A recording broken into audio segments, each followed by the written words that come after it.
Hi fab lovers, welcome back to my channel. Video को start करने से पहले अगर अभी तक आप में से किसी ने मेरे चैनल को सब्सक्राइब नहीं किया है तो प्लीज़ चैनल को सब्सक्राइब, वीडियो को लाइक और नीचे कमेंट करते हुए ज़रूर बताइएगा कि आज का ये पार्ट आप लोग कैसा लगा। तो चलिए स्टार्ट करते हैं पार्टनर्स ऑलरेडी रिटर्न इन फेट के नेक्स्ट पार्ट को। लास्ट पार्ट में हमने देखा था कि यहाँ पे लैनवांग जी को अपने काम से आउट ऑफ टाउन जाना था। तो यहाँ पे लैनवांग जी विंग को बहुत सारी चीज़ें बता के गया था, बहुत सारी चीज़ें समझा के गया था और लास्टली उसने उससे विदा भी ले ली थी। लेकिन उसके दिल में एक इच्छा थी कि विंग भी उससे एक बात बोले कि प्लीज़ अपना भी ध्यान रखना। लेकिन जो कंडीशन आजकल विंग की थी या फिर जो भी सिचुएशन विंग और लैनवांग जी के बीच में चल रही थी ना, उसके हिसाब से उसे उम्मीद भी थी कि ऐसा होने वाला भी नहीं है। दूसरी तरफ विंग था जो ये सोच रहा था कि उसे भी तो अपने हस्बैंड को एक हैप्पी जर्नी विश कर लेना चाहिए ना। लेकिन ये बात उसके दिल की थी और उसका दिमाग कुछ ज़्यादा ही हावी होते जा रहा था इन सब चीज़ों में, क्योंकि वो अपने आप को ये मना चुका था कि उसका हस्बैंड नहीं है, वो सिर्फ उसके बेबी का फादर रह चुका है। वो उसकी चिंता ही नहीं करता है तो वो क्यों करे। लेकिन वो कहते हैं ना, कभी कभार दिल दिमाग पे हद से ज़्यादा हावी हो जाता है। विंग को पता ही नहीं चला कि कब उसके कदम आगे बढ़ने लगे, कब वो चलते चलते अपने कमरे के गेट से बाहर आ गया और कब उसने पीछे से वांगची को आवाज़ लगा ली। वांगची एक पल के लिए अपनी जगह पर स्टिफ रह चुका था, क्योंकि जितनी देर तक विंग कमरे से बाहर आया उसके बाद लैनवांग जी को आवाज़ लगाई। लैनवांग जी काफ़ी थोड़ा दूर तो जा ही चुका था, लेकिन हाँ, एक ज़ोर की आवाज़ देने पे वो रुक जाता, उसे सुनाई देता। वो इतनी भी दूर नहीं गया था, इसलिए लैनवांग जी अपनी जगह पे रुक चुका था। वो टर्न हुआ, उसने विंग को पीछे देखा। उसने अपने कदमों को वापस से विंग की तरफ बढ़ाया और उसके नज़दीक आते हुए बोला, क्या हुआ? क्या तुम्हें किसी चीज़ की ज़रूरत है? क्या इमीडिएटली मैं तुम्हारे लिए कुछ कर सकता हूँ? ओके वेट, शायद तुम्हें किसी चीज़ की ज़रूरत होगी, है ना? उसने ये सब कुछ कहा और साथ ही साथ उसने ये भी कहा कि ठीक है, मैं अरेंज करता हूँ, तो मुझे बता दो क्या चाहिए। और हाँ, अगर मैं यहाँ पे ना रहूँ और फिर तुम्हें किसी चीज़ की ज़रूरत पड़े तो तुम सीधे ब्रदर या अंकल से बात करोगे। ऐसा कहते हुए वो उसको बोलता है कि बताओ उसे क्या चाहिए। तो यहाँ पे विंग अपने कदमों को भी 2 कदम आगे लेता है। उसके बाद लैनवांग जी का जो हल्का सा रोप, एक डोर थी ना रोप की, वो कहीं फंसी हुई थी, लेफ्ट साइड की राइट साइड पे फंसी हुई थी। उसको उसने ठीक करते हुए बोला, ध्यान से जाना और जल्दी से वापस आ जाना, तुम्हारा बेबी इंतज़ार करेगा। ऐसा कहते हुए विंग ने अपनी नज़रें घुमा ली।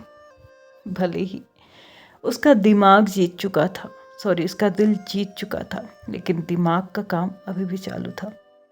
विंग लैनवांग जी के साथ आई कांटेक्ट बना ही नहीं पाया। लैनवांग जी मन ही मन में खुश हो रहा था, लेकिन एक हर्ट था। विंग ने उसकी आंखों में देखा तक नहीं था। उसने भी हामी भरी और यहाँ से वो उसके चेहरे को हल्का सा सहला के वहाँ से जा चुका था। लेकिन एक खुशी तो थी कि कम से कम उसने उसे उसका ध्यान रखने को कहा और साथ ही साथ जल्दी लौट आने को भी कहा। लैनवांग जी को गए हुए लगभग 4 दिन हो चुके थे। इधर विंग भी नॉर्मल था सभी लोगों के लिए, लेकिन देखा जाए तो विंग नॉर्मल नहीं था। विंग हद से ज़्यादा रेस्ट कर रहा था। आजकल वो क्लासेस भी जा रहा था ना, तो भी वो क्लास में ही सो जाता था और उठने के बाद उसको जो भूख लगती थी, वो कुछ भी खा लेता था, कुछ भी। फ्रूट्स रखे हैं, फ्रूट्स सही, कच्चा खाना रखा है, कच्चा खाना सही, वेजिटेबल्स सही। अब तो उसे इस बात से भी फ़र्क नहीं पड़ता था कि लैन क्लैन का जो खाना है ना, वो कितना टेस्टलेस है, बस उसे खाना चाहिए था उसका पेट भरने के लिए। उसे खुद भी समझ में नहीं आ रहा था कि आखिरकार ये हो क्या रहा है उसके साथ, कैसे हो सकता है ऐसा। लेकिन फिर भी उसका वक्त आजकल या फिर खाने में या फिर सोने में, इन दोनों के अलावा उसके पास और कोई काम ही नहीं था। उसे बहुत सारी बुक्स रीड करनी थी।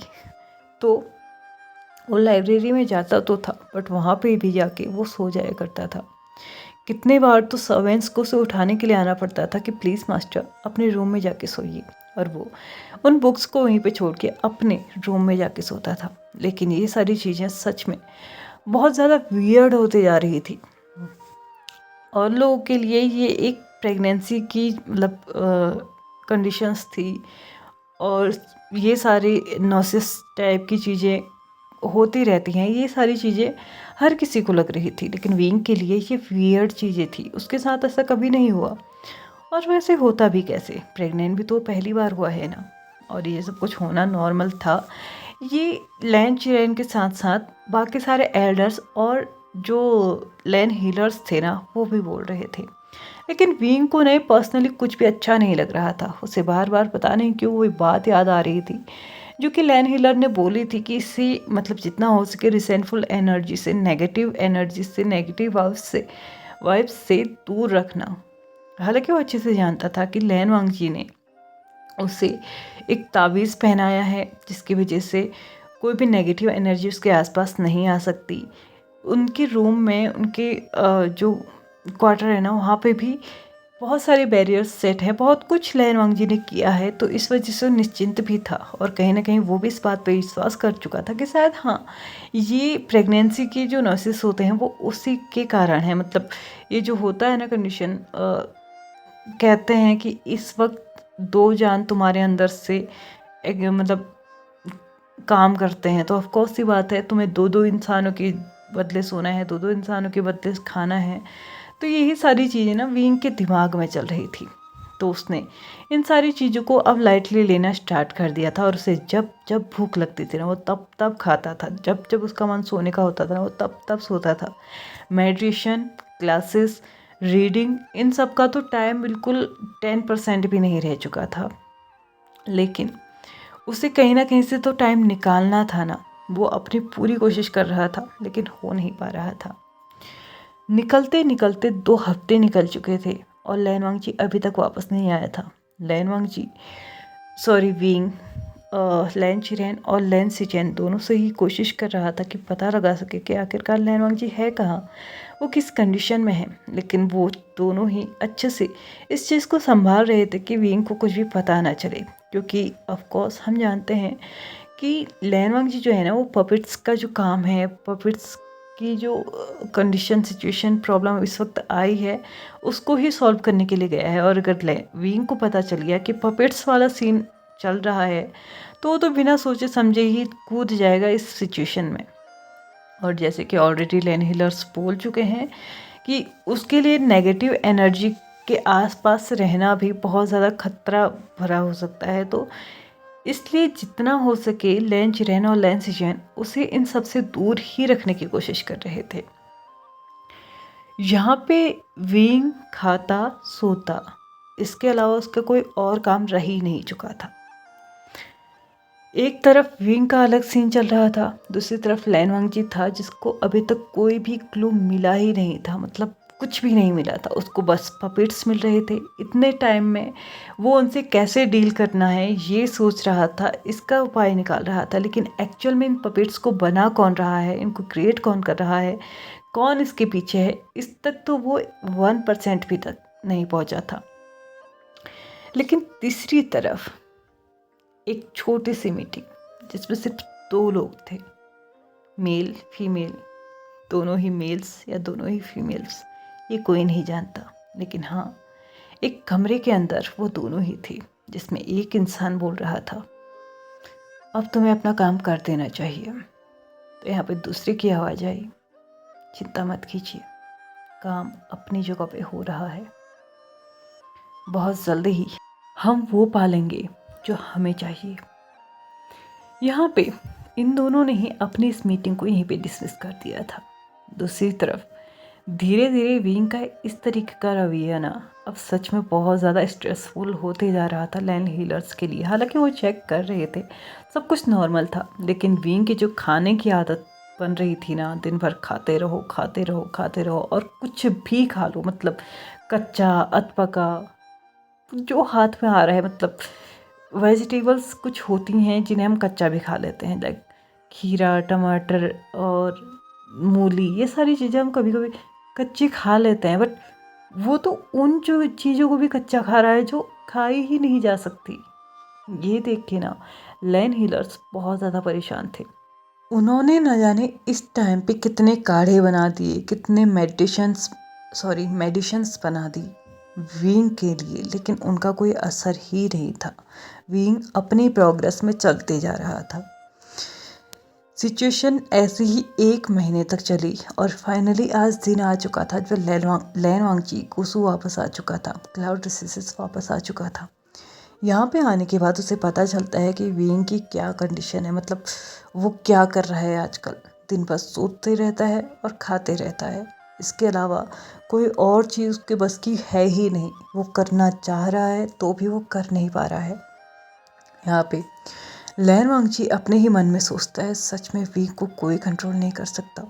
वो एक बार जो चीज़ सोच लेता है वो सोच लेता है। मैंने उससे बोला था कि अनहेल्दी खाना मत खाना, लेकिन इतने दिनों में उसने ज़रूर अनहेल्दी खाना ही खाया होगा, जिसकी वजह से अब उसकी आदत बन गई है।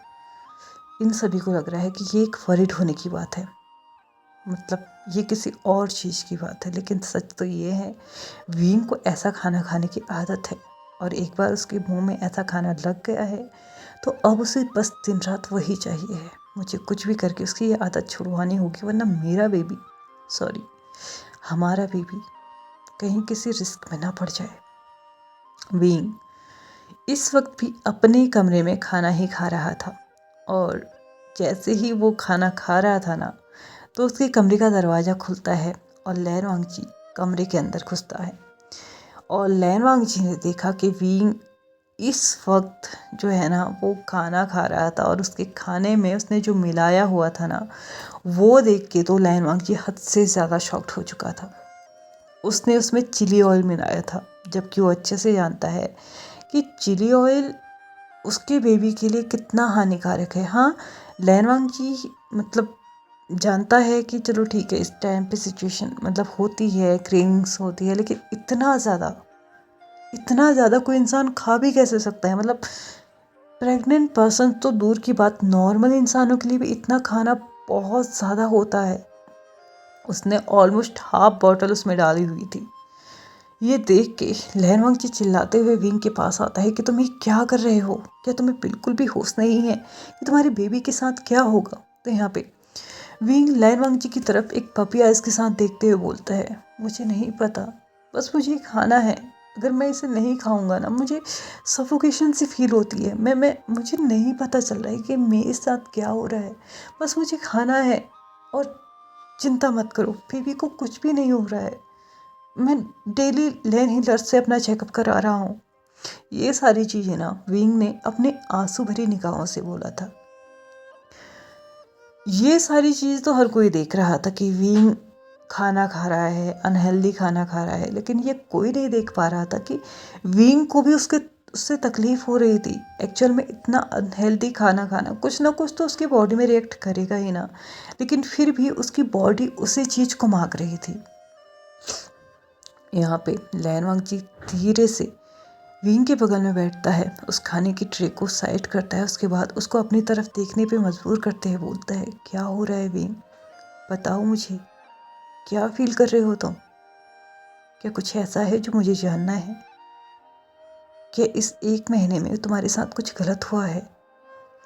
विंग अपनी रुआसी आवाज़ में बोलता है, नहीं, कुछ गलत नहीं हुआ है, बस मुझे समझ में नहीं आ रहा है कि ये सब कुछ क्यों हो रहा है। मैं दिन भर बस खाते रहता हूँ और जब खाता नहीं हूँ तो उस वक्त मैं सोते रहता हूँ।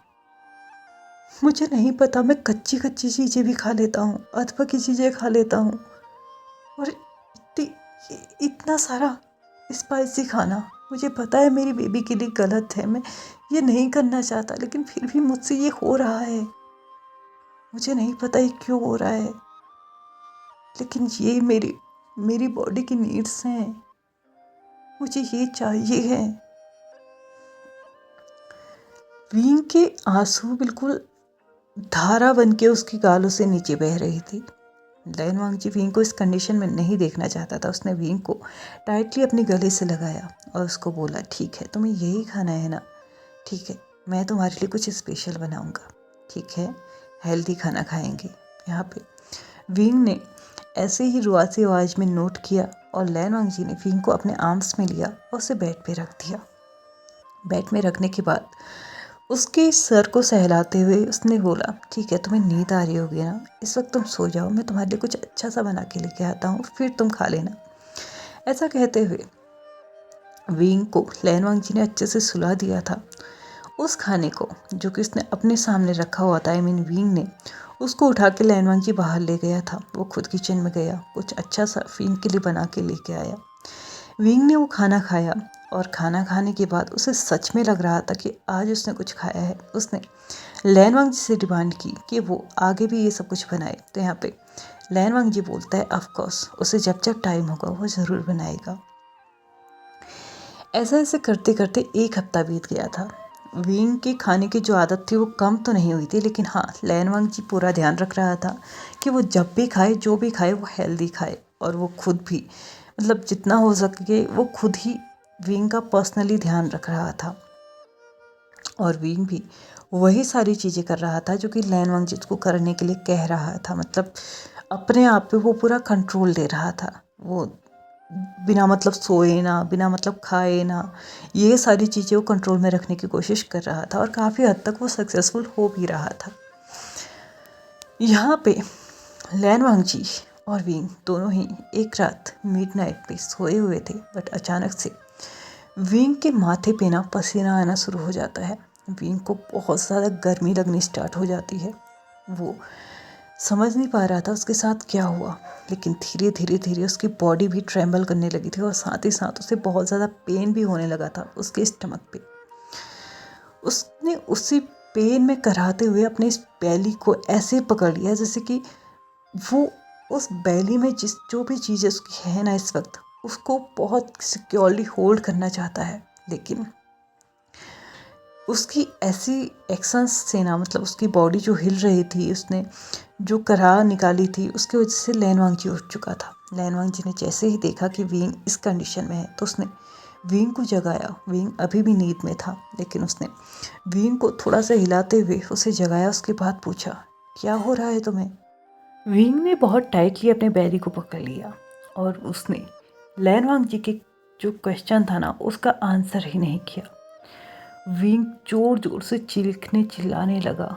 वो बिल्कुल पेन में ऐसे तड़प रहा था ना कि जैसे अभी कुछ ही टाइम में उसकी जान निकल जाएगी। विंग को लैन वांगजी ने काम डाउन करने की कोशिश की, उसको उसके इस कंडीशन से बाहर निकालने की कोशिश की, बट ऐसा हुआ नहीं। विंग बहुत ज़ोर ज़ोर से चिल्लाने लगा था, जिसकी आवाज़ उनके कमरे से बाहर जा रही थी। जिंगसी से बाहर जाके उसकी आवाज़ हांसी तक भी पहुंच चुकी थी और अदर रूम्स में भी पहुंच चुकी थी। इन आवाज़ों को सुन के ऑलमोस्ट सारे लोग वहाँ पे आ चुके थे, लेकिन सबसे पहले जो वहाँ पे आए थे वो थे लैंसी चेन जैसे ही कमरे के अंदर पहुँची, उन्होंने देखा कि बेड में लैन वांगजी और विंग दोनों ही अपने इनर रोब्स में थे, जिसको देखने के बाद उन्हें फ़िलहाल यहाँ पे आना अप्रोप्रिएट तो नहीं लगा, लेकिन क्या कर सकते हैं, ये कंडीशन ही ऐसी है कि उन्हें ये इग्नोर करना पड़ा। लैन वांगजी के पास जाके लैन वांगजी से पूछते हैं कि क्या हुआ है विंग को। तो यहाँ पे लैन वांगजी फरीड टोन में बोलता है, मुझे नहीं पता, मैं कब से पूछ रहा हूँ इसे क्या हुआ है, बस इसने अपनी बैली को पकड़ा हुआ है। तो यहाँ पे लैन सिचेन कुछ सर्वेंट्स को ऑर्डर करता है कि जल्दी से लैन हीलर्स को बुलाया जाए, लेकिन वो सर्वेंट्स वहाँ से जा पाता है इससे पहले ही लैन हीलर्स भी वहाँ पे वरिड कंडीशन में पहुँच चुके थे, क्योंकि आवाज़ तो सारी जगह पहुँच ही चुकी थी। वहाँ आने के बाद लैन हीलर्स अपना काम कर पाते इससे पहले ही उन सभी की नज़र वहाँ जाती है जहाँ पे इस वक्त सच में सब लोगों का अट्रैक्शन था। मतलब जिस जगह ने सभी लोगों का ध्यान अपनी ओर खींच लिया था, और वो था विंग के लेग्स के बीच में। वहाँ पे रेडनेस होने लगी थी, ब्लड फ्लो हो रहा था, जिसकी वजह से ब्लैंकेट और बेडशीट दोनों ही रेड होने लगे थे। ब्लैंकेट हल्का सा नीचे था जिसकी वजह से वो थोड़ा थोड़ा ही हुआ था, लेकिन बेडशीट पूरी तरीके से गंदी हो चुकी थी। यहाँ पे है लैन हीलर्स आके उसको चेक कर पाते इससे पहले ही विंग भी अनकॉन्शियस हो चुका था, फेंट हो चुका था। थोड़ी देर के बाद जब यहाँ पे सभी लोगों के बीच मतलब एक सन्नाटा सा छा चुका था। वो लोग समझ चुके थे क्या हुआ है। तो यहाँ पे लैन हिलर्स फाइनली बोलते हैं कि सीनियर वी का मिसकैरेज हो चुका है। आज के इस पार्ट को यहीं पे ख़त्म करते हैं। वीडियो पसंद आए तो प्लीज़ लाइक से सब्सक्राइब एंड कमेंट करते हुए जाइएगा। Thank you so much for watching my video and bye bye.